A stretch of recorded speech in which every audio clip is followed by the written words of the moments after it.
Nabi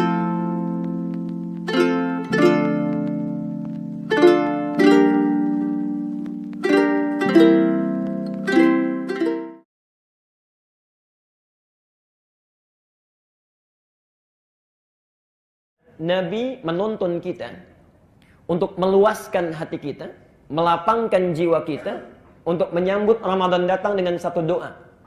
At-Tirmidzi nomor hadis 3451. Sekolah khair. At-Tirmidzi nomor hadis 3451. Saya bacakan satu tuntunan saja. Yang belum sempat mendapati doanya, belum mencatat, belum mengamalkan, maka ini peluang terakhir untuk saya catatkan. Mulai besok kita bacakan, karena ini sunnahnya tinggal 2 hari lagi, Selasa dengan Rabu. Ya. Anda perbanyak bacaannya, ya. Mintakan kepada Allah, mudah-mudahan dengan membaca itu Allah memberikan taufik kepada kita, bisa tarhib kita. Ya. Kita lihat. Sumbernya di At-Tirmidzi. Nomor hadis 3451. Saya bacakan cepat, insya Allah kita sudah hafal karena saya sampaikan di berbagai tempat. Allahumma ahillahu alaina rahmukallah bil yumni wal iman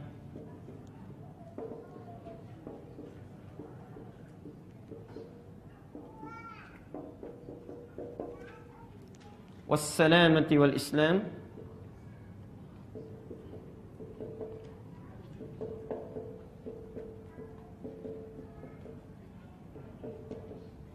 Rabbi wa rabbukallah.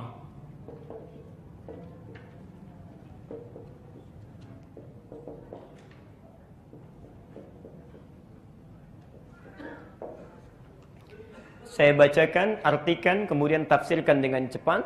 Yang sudah sempat menulis dulu, silahkan dicocokkan lagi tulisannya. Yang belum sempat tahu, maka sekarang terbuka peluang kita untuk berdoa dengan membacakan doa yang dimaksudkan. Ini tuntunan Nabi pada tarhib yang pertama. Ya. Ada banyak doa yang sampai kepada kita, bisa populer, riwayatnya juga bisa kuat. Tapi dari sekian doa, ini riwayat yang paling populer. Kemudian kuat dari sisi hadisnya, dan paling lengkap redaksinya. Allahumma ya Allah, ahillahu, mohon hadirkan awal Ramadan. Mohon hadirkan awal Ramadan. Jadi ketika Ramadan datang, ya di awalnya, saat datang kepada kita. Alaina, kepada kami. Ya Allah, mohon hadirkan awal Ramadan kepada kami. Saya tegaskan lagi, kata na di sini, kata ganti, kependekan dari nahnu, yaitu kami. Kalau kami itu sendirian atau banyak? Banyak, karena itu berbentuk jamak. Ini isyarat kepada kita, kalau kita ingin melakukan satu kebaikan sekalipun hanya dengan doa, maka jangan baik sendiri. Sertakan orang lain dalam doa kita. Barangkali ada di sini yang, maaf sekali lagi, orang tuanya belum tahu doa ini. Pasangan hidupnya belum tahu, anak-anaknya belum tahu. Saat kita bacakan, ayo sertakan mereka. Karena itu di Quran dan di hadis umumnya doa seringkali menggunakan kata ganti jamak. Nah, Rabbana la tu'akhidna in nasina. Al-Baqarah 286. Rabbana atina fid dunya. Al-Baqarah 201. Rabbana zalamna anfusana wa illam taghfir lana lanakunanna. Kami. Ya, insyaallah. Karena itu Bapak Ibu sekalian, kalau berdoa sertakan orang lain, jangan soleh sendirian. Ya. Apa yang kita minta untuk tarhib, melapangkan jiwa kita itu? Satu, langsung kalimatnya, bil yumni. Ya Allah, mohon hadirkan awal Ramadan kepada kami bil yumni, dengan penuh ketentraman, tenang. Seakan-akan ada isyarat orang datang menghadapi Ramadan hatinya tidak tenang, macam-macam. Barangkali Anda yang hadir malam ini juga, ya, wajahnya kelihatan tenang, tentram, tapi hatinya belum tentu. Mungkin memikirkan bagaimana saat Ramadan datang, di rumah motif ekonomi belum siap, ya. Cabainya naik, bawangnya naik, berasnya naik, macam-macam, ya. Di pasar induk bawang sudah 22.000, di pasar 31.000, di Papua 44.000, ya. Sudah kita pikirkan. Ya, itu baru bawang, belum yang lain. Masya Allah. Misal, ada orang yang nggak biasa puasa, ya, hatinya nggak tenang. Ya Allah, kenapa kok cepat sekali? Padahal sudah 11 bulan lewat. Ya. Bisa nggak diundur? Masya Allah. Ya. Karena nggak biasa puasa. Ya. Karena itu bagi orang yang tidak pernah kedatangan Ramadan, maksudnya tidak serius dengan datangnya Ramadan, tahun lalu boleh tidak tenang, sekarang harus tenang. Mintakan kepada Allah. Wal iman, ini persoalan serius yang kedua. Dan dengan penuh kekuatan iman. Spirit ibadah. Kekuatan iman itu artinya spirit ibadah, semangat ibadah. Hati-hati, ada isyarat dalam kalimat ini seakan-akan orang-orang yang kedapatan Ramadan itu cenderung menurun spiritnya saat Ramadan. Bukan stabil. Ya. Padahal di awalnya Allah berikan kekuatan iman yang sama. Allah, Al-Baqarah 183. Kita hafal ayatnya, ayat puasa. Ya ayyuhalladzina kutiba alaikumus. Perhatikan Bapak Ibu, saya tegaskan sekali lagi dan ini terakhir penegasan saya. Ya itu disebut harfun nida, huruf untuk memanggil. Tidak pernah disebutkan dalam bahasa Arab. Itu ada 14 panggilan, tapi yang disebutkan di Quran cuma huruf ya ini saja. Terulang sebanyak 361 kali dalam Al-Quran. Fungsinya memanggil seseorang dengan 3 jarak berbeda. Ada yang dekat, Pak Harun dekat saya panggil ya Sayyid Harun, dekat. InsyaAllah. Ada yang menengah, Pak Bambang agak menengah, saya panggil ya Sayyid Bambang, agak menengah. Untuk yang jauh, Pak Lutfi jauh di luar, saya panggil ya Sayyid Lutfi, jauh. Orang Arab mau manggil yang dekat, yang menengah, yang jauh bisa menggunakan satu huruf. Ya. Yang paling hebat ketika ya disandingkan dengan kata iman. Ya ayyuhalladzina amanu. Amanu. Terulang 255 kali di Quran. Seakan-akan ketika memanggil kita, hei orang-orang Islam yang punya iman. Saya tahu iman kalian itu memiliki tahapan-tahapan yang berbeda. Tidak sama tingkatannya. Ada yang kuat imannya sehingga dekat dengan saya. Sebelum Ramadan pun sudah dekat dengan Allah. InsyaAllah, saya sering ilustrasikan. Adzan subuh jam 4.35, ini jam 4 sudah bangun dia. Saking dekatnya dengan Allah. Bahkan ada yang jam 3, setengah 3 sudah bangun. Dia tahajud, dia tunggu sampai sahar, dia istighfar kepada Allah, menangisi dosanya. Masya Allah. Padahal barangkali menurut Allah itu sudah dosanya itu sudah hilang. Amalnya sudah banyak. Imam At-Tirmidzi banyak meriwayatkan hadis. Saum, Masya Allah, bukan hanya Senin Kamisnya, Ayyamul Bidnya, Saum Daudnya. Hafal Quran, hadis banyak. Itu di akhir hidupnya sampai menangisi dirinya sampai buta pak matanya. Buta matanya karena takut ketika pulang kepada Allah bekalnya belum cukup. Anda ada di mana? Orang yang bekalnya sudah banyak luar biasa, hadisnya kita baca sampai hari ini, yang pahalanya mengalir bagi beliau itu di akhir hidupnya sampai menangis buta matanya karena takut kalau pulang masih bawa dosa. Ya, Masya Allah, sekelas At-Tirmidzi, kita ada di mana? Padahal kalau kita berdoa cita-cita kita paling prestisius, surga Firdaus bersama Nabi. Masya Allah. Kita lihat. Ada yang jaraknya menengah. Dipanggil adzan 4.35, bangun 4.35. Diajak ngaji, ayo ngaji. Enggak diajak, enggak. Ya. Kalau mau ke masjid, ke masjid. Kalau tidak, ya tidak. Itu menengah, biasa. Ada yang jauh dari Allah, tipis imannya. Ya, jauh sekali dipanggilnya. Masya Allah. Adzan subuh 4.35, baru bangun jam 5:34. Itu pun belum kepikiran sholat. Ya, baru kepikiran sholat. Ya, Masya Allah. Baru dipikirkan kemudian jauh. Tapi hebatnya Allah panggil dengan satu kata yang sama, tidak dibedakan. Ya ayyuhalladzina amanu. Hei orang Islam selama masih punya iman. Saya tidak peduli mau iman kalian dekat, kuat sehingga dekat dengan saya, atau menengah biasa-biasa saja. Ayo datang puasa. Yang dekat semakin dekat, yang menengah semakin menguat. Dan yang jauh pun kamu mau taubat, datang sini. Kamu taubat saya ampuni, kamu merangkak saya berjalan, kamu berjalan saya berlari. Sini, saya tidak akan bedakan. Masya Allah. Dan hebatnya dipanggil dengan kata alladzina, huruf penyambung konjungsi menunjuk pada orang tanpa batasan. Ismun mausul, tanpa batasan. Terulang sebanyak 1080 kali dalam Al-Quran. Baik itu laki-laki, perempuan, yang tua, yang muda, dewasa, kecil. Bahkan alladzina itu mencakup yang belum balik juga itu. Kalau dalam umumnya kalimat bahasa Arab. Karena itu hebatnya saat Allah memanggil, karena tidak pernah membedakan. Malam Kamis nanti kita akan saksikan. Yang gak pernah ke masjid pun akan ada di masjid. Yang gak pernah baca Quran pun akan datang dia membawa mushafnya. Dan hebatnya jangankan orang yang sudah balik, anak kecil pun datang. Yang belum balik pun mau ibadah. Itulah sebabnya kalimat yang menggunakan ya ayyuhalladzina amanu. Itu rahasianya. Hanya sayang Bapak Ibu sekalian, sudah diberikan di awalnya kekuatan iman, tapi tidak dijaga dengan baik. Sehingga biasanya muncul fenomena yang saya tidak tahu. Saya gagal paham saya. Kenapa tiap tahun selalu terjadi? Kenapa tiap tahun selalu terjadi? Pertengahan Ramadan mulai menyusut turun. Yang tadinya penuh sampai ke belakang tiba-tiba maju safnya. 10 hari terakhir, Masya Allah hampir kosong masjid. Orang sibuk dengan mudik, persiapan. Mudik untuk dunia saja semuanya bekal disiapkan. Masya Allah. Motornya kadang-kadang lebih kecil dibandingkan dengan bekalnya. Semua ditumpukan, jadikan satu. Modifikasi semuanya, jalan kita. Masya Allah. Qadar Allah tiba-tiba di jalan kecelakaan, meninggal dunia, bekal nggak cukup sampai pulang. Antum urusan dunia saya sudah disiapkan luar biasa, akhirat sudah sampai mana? Sudah sampai mana? Karena itu kalau kemarin pernah kita sia-siakan, tahun ini jangan lagi. Barangkali ini Ramadan terakhir bagi kita. Apa yang mau kita siapkan? Ya. Karena itu bertakwalah kepada Allah, jadi celaka. Apalagi kalau anak kecil saja sudah ke masjid, ini yang dewasa nggak mau ke masjid. Maka kata Jibril, bu'dun. Dan hati-hati, tadi saya belum katakan. Kata Nabi, amin. Semoga Allah kabulkan itu. Teruskan, 3. Wassalamati. Sehat dan selamat. Sehat dan selamat, Masya Allah. Ada orang semangat ke masjid, tarawih dia, baca Quran luar biasa, bangun lagi di pertengahan malamnya. Allah, tiba-tiba pertengahan Ramadan, datang ke masjid untuk tarawih, kepleset. Ya. Saat kepleset, berobat ke dokter, kata dokter nggak boleh puasa sampai akhir Ramadan. Anda bacakan sekarang, minta pada Allah, ya Allah, kalau kemarin saya sempat sakit Ramadan, maka mohon sehatkan saya. Berikan saya kekuatan. Tidaklah engkau hadirkan Ramadan kecuali untuk mengampuni dosa saya. Kalau memang ajal saya tiba sampai di akhir Ramadan, berikan bimbing saya, beri kekuatan.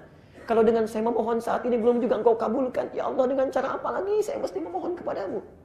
Jangan biarkan engkau, Masya Allah, jangan biarkan engkau cabut nyawa saya dalam keadaan yang buruk, ya Rabbal Alamin. Minta, ayo minta. Menangis dari malam hari, tangisi. Kalau Anda tidak sempat menangis dan tidak mampu menangis, tangisilah diri Anda yang tidak mampu menangis. Kalau Anda tidak mampu menangis, memohon kepada Allah, tangisi diri Anda yang tidak mampu menangis. Mudah-mudahan dengan itu kita mengerti.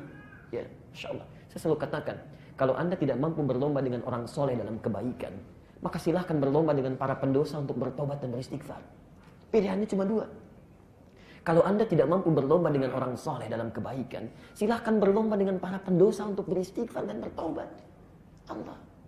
Yang keempat, wal Islam. Dan dengan kekuatan Islam. Apa bedanya dengan kekuatan iman? Kalau kekuatan iman itu semangatnya, spiritnya. Kalau kekuatan Islam itu ragam ibadahnya. Jenisnya, banyak sedikitnya, kuantitasnya. Karena itu rukun Islam selalu terkait dengan ibadah. Ada berapa rukun Islam? 5. 1, syahadat. Itu ibadah lisan. Kalau orang syahadatnya bagus, kata-katanya lembut. Kalimat thayyibah yang mengalir. Tidak menyakiti orang lain. Tidak tajam lisannya. Itulah syahadat. Yang kedua, sholat. Ibadah ujung rambut sampai ujung kaki. Yang ketiga zakat, ibadah harta. Yang keempat puasa, sudah pasti. Kelima haji, gabungan dari semuanya. Hebatnya saat Ramadan, Allah buka semua peluang ibadah itu. Anda tidak percaya silahkan. Sebelum Ramadan Anda pulang sekarang, di lampu merah ada yang minta, belum tentu Anda beri. Saat Ramadan yang gak kelihatan mata pun Anda akan cari-cari. Berapa anak yatim di komplek kita ya, didatang. Padahal sebelum Ramadan gak kepikiran. Berapa fakir miskin di kampung kita ya, didatang. Padahal sebelum Ramadan tidak pernah disebut-sebut itu. Dibuka peluangnya oleh Allah sebanyak-banyaknya dan dilipat gandakan pahalanya. Karena itu Bapak Ibu sekalian, kalau kemarin ada orang yang cuma tarawih tapi nggak mau baca Quran, ada orang baca Quran nggak mau sedekah, maka tahun ini minta kepada Allah, ya Allah kuatkan saya untuk beramal. Jangan jadikan ada kebaikan selain jadi peluang ibadah untuk saya. Sekalipun cuma memberikan air putih untuk orang buka, mengambil kotoran di masjid, menyimpan di tempatnya, Masya Allah pahala itu. Karena itu ulama hadis paling tidak suka dengan satu hadis palsu yang ditebarkan saat Ramadan. Niyamus shaimi ibadatun, tidurnya orang puasa adalah ibadah. Itu hadis palsu. Karena itu tahun ini jangan dipakai lagi ya. Pak kok tidur? Adik jangan lupa tidurnya orang puasa adalah ibadah. Itu hadis palsu. Karena itu menghapus peluang kita untuk ibadah. Orang baca Quran ini tidak karena tidur. Ya. Orang salat bangun, Masya Allah ini tidak karena tidur. Tidur yang wajar silahkan, tapi kebanyakan tidur itu persoalan. Tapi yang 4 ini tidak akan punya makna kalau tidak ada yang kelima. Perhatikan, Nabi menegaskan, langsung menunjuk pada para sahabat, menghadap. Perhatikan kalimatnya. Rabbi, lakukan semua 4 hal ini karena Tuhanku. Wa rabbuka, dan Tuhanmu juga. Kenapa muncul kalimat yang kedua, wa rabbuka? Ini untuk menepis, ya, mencegah dari sejak awal satu pemahaman kalau nabinya meninggal, Tuhannya bisa beda. Karena itu baik nabinya ada ataupun tiada, Tuhannya tetap sama. Allah, lakukan karena Allah. Maksudnya 4 hal ini jaga betul, ikhlas, lakukan karena Allah Subhanahu wa taala. Karena ada orang ibadah saat Ramadan motifnya macam-macam. Para imam yang ada di masjid hati-hati. Para juru dakwah. Kadang-kadang kita lupa. Saat kita sholat, orang-orang senang dipuji kita, lalu kita sholat berikutnya, setan masuk pada diri kita. Ya, niatnya sudah berubah, bukan mengimami lagi supaya suara terdengar bagus oleh orang yang mendengar. Supaya kultum kita menarik bagi orang, orientasinya sudah lain. Allah, bertakwalah kepada Allah. Bu, Pak, mohon doakan kami ya. Mohon doakan supaya istiqamah menjaga keikhlasan. Karena orang pertama dihisab itu para ustaz, para ulama, para kiai. Itu yang pertama dihisab. Dan Abu Hurairah ketika menyampaikan hadis ini sampai pingsan 3 kali. Sampai pingsan 3 kali. Karena ada 3 golongan yang pertama dihisab, hampir kebanyakan masuk neraka, kecuali sedikit. Dan yang pertama kali adalah seorang alim. Seorang yang punya ilmu, ketika dihisab dia dipanggil oleh Allah. Madza bika? Apa yang kau gunakan dengan ilmumu itu? Kata orang ini, laka, untukmu ya Allah. Kata Allah, kadzdzab, bohong kamu itu. Jadi ada kadzibun, ada kadzabun. Kalau kadzib itu orang bohong biasa. Kalau kadzab betul-betul pendusta ini orang. Kadzab, bohong kamu. Sesungguhnya kamu mengajarkan ilmu itu karena ingin liyuqala alim, ingin disebut seorang alim, ingin populer, disebut hebat, ingin banyak jamaahnya, ingin luar biasa dikenalnya. Hati-hati. Hati-hati. Maka itu saya mohon tolong Bu, Pak, doakan. Ya, doakan kalau Bapak Ibu menemukan kekeliruan, cepat ingatkan. Dan jangan fanatis. Nanti ketika keliru susah merubahnya. Susah merubahnya. Ayo ingatkan, berikan kebaikan. Karena manusia itu tempat kesalahan. Ya. Terutama juga seorang ustaz, seorang alim pasti pernah salah. Jadi tolong ingatkan. Ya. Yang kedua, orang kaya yang dermawan saat di dunia. Kelihatannya dermawan. Ditanya oleh Allah, dengan apa harta engkau gunakan ini? Dia katakan, karena Allah. Kata Allah, bohong. Kamu itu berderma supaya disebut orang yang dermawan. Dan yang terakhir, orang jihad. Yang nampaknya seperti orang hebat, calon ahli surga, ternyata masuk neraka. Ketika dia berjihad, dia hanya ingin dikenal sebagai pahlawan. Maka semuanya diseret oleh malaikat, diperintahkan oleh Allah untuk dimasukkan ke dalam neraka. Kebanyakan mereka. Tolong doakan, berikan kebaikan, dan lakukan semua karena Allah. Termasuk Bapak Ibu. Kok tarawihnya nggak di Al-Ihsan sih? Aduh, kelamaannya di sana panjang. Mendingan di masjid ini bacaannya pendek, rokaatnya cepat juga. Oh, nggak panjang-panjang, cepat keluarnya. Nggak sadar kita. Nggak sadar. Niat sudah bercampur. Mula-mula karena Allah, besok-besok jadi berubah. Ya. Karena itu bagian yang kelima, luaskan hati kita. Inilah tarhib pertama yang mesti kita hadirkan sampai dengan malam ini, sampai akhir Sya'ban. Kalau sudah diluaskan oleh Allah, yang pertama tenang hati, maka enak menyambutnya. Yang kedua, wal iman, spirit sudah meluas, maka perhatikan, wajan hati kita menjadi semakin lebih luas. Kalau orang yang tempat hatinya cuma seukuran begini, walaupun siap menerima Ramadan, begitu tarawih sudah cukup, baca Quran nggak bisa lagi, karena tempatnya sudah nggak ada. Tapi Anda mintakan diluaskan, luaskan. Ada yang luas, maaf, tapi rendah, dangkal. Karena tidak pernah meminta yang keempat itu Islam. Diberikan ragam ibadah, supaya dalam ke bawahnya, supaya dalam. Ya. Ada orang yang sudah luas, dalam juga. Dia nggak pernah berhenti, dan Masya Allah, kalau ketinggalan satu ibadah, walaupun cuma sunnah, menyesalnya luar biasa itu. Ada orang ketinggalan sunnah, itu menyesalnya luar biasa. Ya Allah, kenapa saya nggak bangun tahajud tadi malam? Kira-kira menggantinya seperti apa? Ya Allah, saya nggak baca Quran, salah saya ini. Menggantinya bagaimana? Orang tertinggal yang wajib biasa-biasa saja, yang ini ketinggalan sunnah sudah menyesal luar biasa. Itu orang tingkat tinggi amalannya. Jadi kalau antum ingin dimudahkan Ramadan tahun ini, ayo bacakan. Mohonkan kepada Allah. Minta sampai batas terakhir. Ya. Ayo hari Rabu nanti. Sampai maghrib kita mohonkan, lalu ketika datang Ramadan, kita buktikan kepada Allah. Kalau orang berdoa itu harus membuktikan. Buktinya, ya antum praktekkan. Jangan sekarang minta, begitu Allah kasih, Anda nggak mau praktekkan. Ya Allah, kuatkan iman saya, dikasih kesempatan sehat sampai akhir Ramadan, Anda tinggalkan. Itu artinya sudah diberi tapi nggak mau ngambil.